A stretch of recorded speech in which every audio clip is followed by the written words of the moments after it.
Je viens ici à Preventica, très heureux de venir pour présenter notre action, pour accompagner les salariés qui sont touchés par le cancer et qui restent en emploi.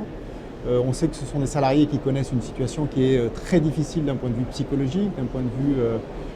bien sûr de la santé, mais d'un point de vue aussi économique. Beaucoup perdent leur emploi et on essaie de travailler avec les entreprises pour construire des démarches qui leur permettraient de rester en emploi. C'est une condition importante pour eux d'un point de vue économique, garder leur salaire, garder aussi, je dirais, l'insertion dans une équipe, dans une communauté de travail, dans un collectif, qui est un élément important, on le sait maintenant, du rétablissement aussi, car contrairement à ce qu'on croit,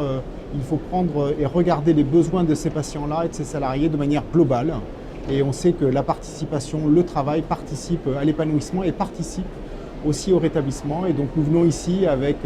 l'Agence nationale d'amélioration des conditions de travail présenter notre démarche, sensibiliser les entreprises à cette question-là,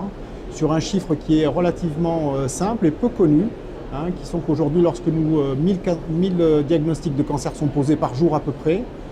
cela concerne 400 salariés. Donc c'est très important, on n'a souvent pas connaissance de cette ampleur-là, et donc c'est un sujet que nous voulons porter à la connaissance des entreprises, continuer à les mobiliser, les sensibiliser et travailler avec elles pour mettre en place des démarches qui soient efficaces, probantes et qui permettent à ces salariés-là qui sont dans la difficulté de trouver des réponses et de pouvoir continuer leur parcours professionnel et leur parcours de vie.